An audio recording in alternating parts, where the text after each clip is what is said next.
Hello archers, it's Nogdro here with a question. Do you know what's common between the bad guy from the Terminator movie and archery? Let me show you.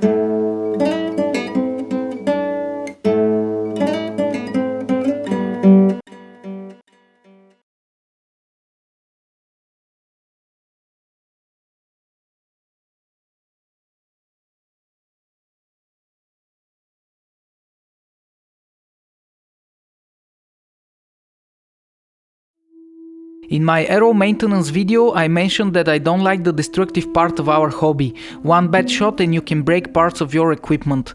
Today we're gonna focus on the Nox. Yes, they are, as people say, dirt cheap, however I still don't like how when they break they're yet another piece of useless plastic. And recently I came across one very interesting material which changes all of that. Welcome to my experiment with thermoplastics.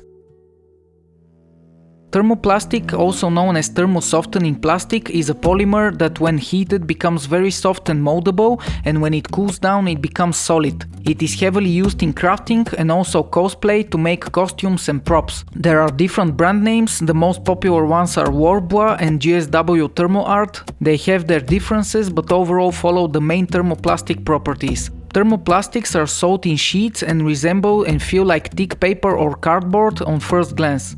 You can easily cut out any shape with basic scissors depending on what you're crafting. And when heated you can bend it and sculpt it even further. As I said, when it cools down it becomes solid, but you can reheat it multiple times, allowing you to make changes and fix any mistakes or imperfections, which makes it a very easy material to work with. And last but not least, the best part of it is that even the tiniest bits of leftover material could be heated and mashed together, so no thermoplastic goes to waste.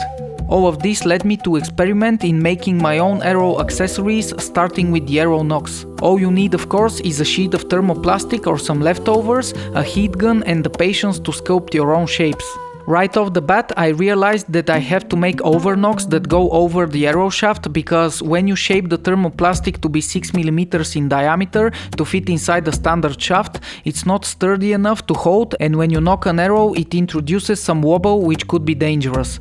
However, that seems to be the only limitation, every other detail is up to your imagination. I started thinking of how to simulate the worst possible scenario to test the durability of Nox made of thermoplastics, and quickly came up with the following idea: to put two Nox on both ends of an arrow shaft and, well, shoot it directly at the wall. Of course, this is not going to happen in a real scenario. When you shoot properly, you can break Nox if you do a Robin Hood, or if you group arrows very closely together and the Nox hit each other. However, my testing scenario was easy to control and repeat. So here is me shooting this custom double knock arrow at the wall, and we can see the damages.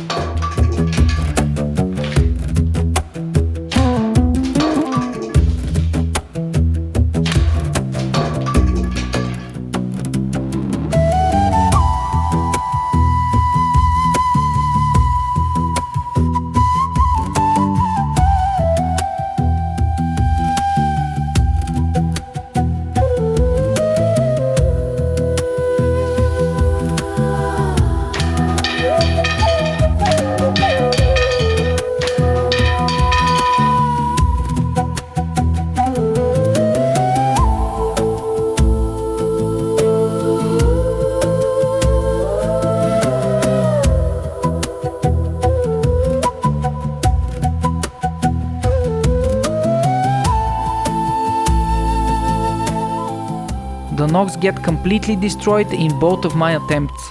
However, this is where the thermoplastic properties come to the rescue. We only need to find and collect the broken pieces and we can fix our Nox. As you see, the first Nox broke into 3 parts, and if it was normal plastic we could try to use instant glue, but that would still leave the cracks between the parts, and that is dangerous since your Nox can break while you draw the bow, resulting in your arrow flying uncontrollably. With thermoplastics we observe something totally different.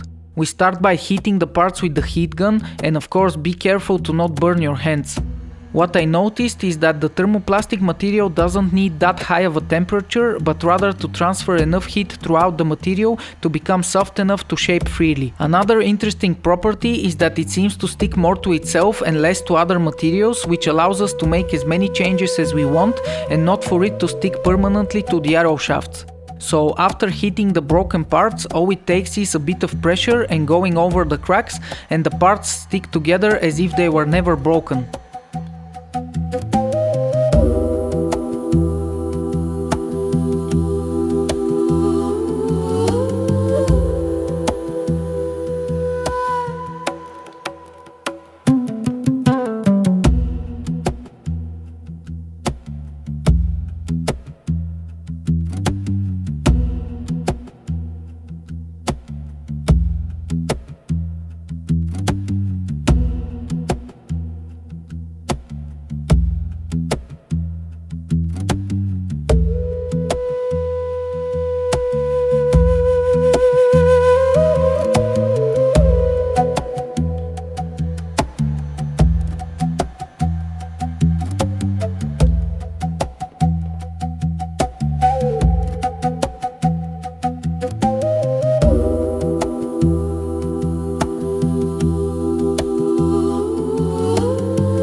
For the second knock, since it got broken even worse, I don't think we can put it back together. It will be easier to just heat it all into a blob and start from scratch.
The most difficult and important part is the knock groove. You need to shape it very nicely and for it to not have any sharp edges so that you don't damage your bowstring. That's easily achievable with a sculpting tool, but you can also use a toothpick or a paper clip for that.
In a matter of minutes you can get a new Nock without any plastic wasted whatsoever, of course as long as you find all the missing pieces.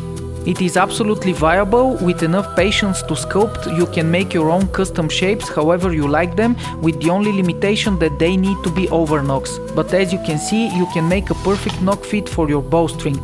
You can hear the distinct click when the Nock is fitting tightly on the string, but also when I tap the string the arrow releases with ease.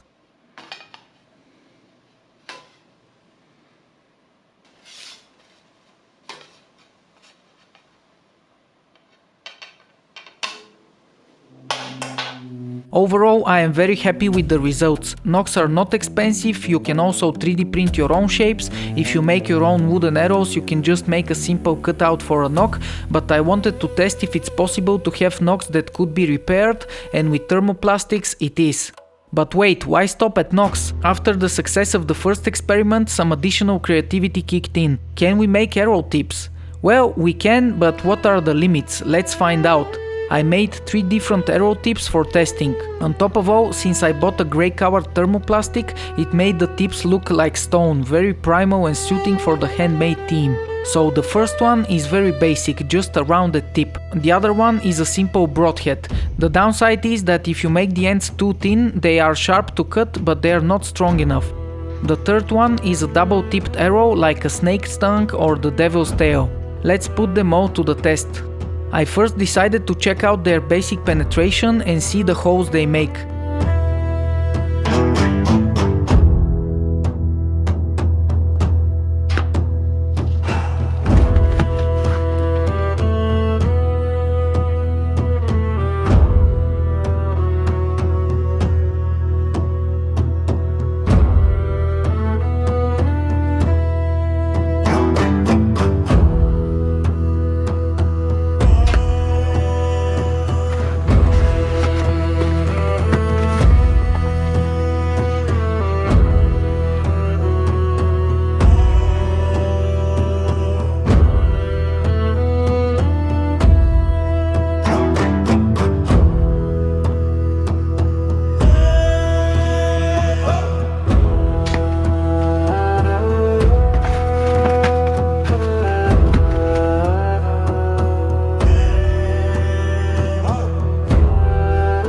The size of the hole is related to the shape, and as you see, the double tip one makes a massive hole in the target.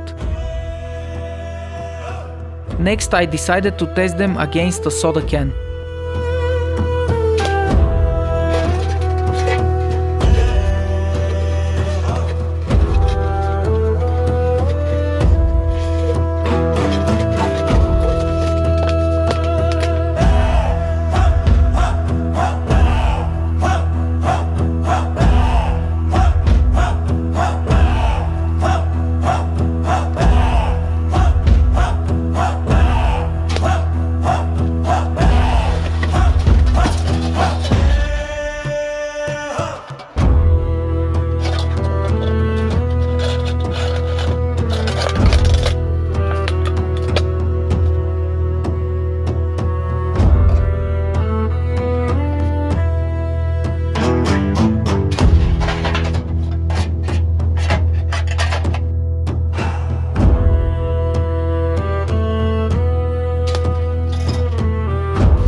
All 3 had no issues going through the can with ease, with the double tip once again making a very big hole. I decided to push it even further and test them against a food can, which is much thicker. To establish a baseline, I shot a normal metal tip arrow and it penetrates the can easily.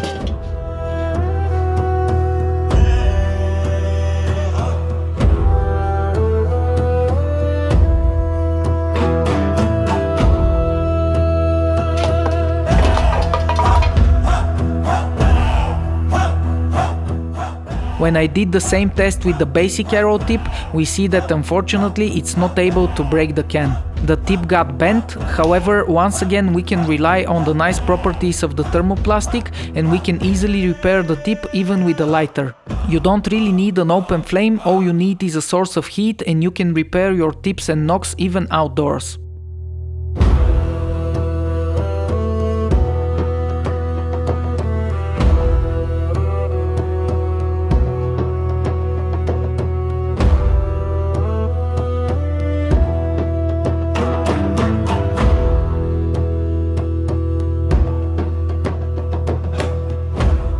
Next I tested the broadhead and it also wasn't able to penetrate the can. Once again the material is just not strong enough.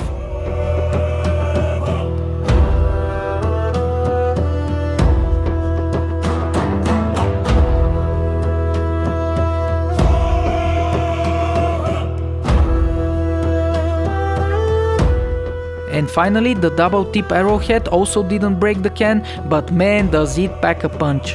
I am pretty sure these arrow tips are more than enough for, let's say, a zombie apocalypse.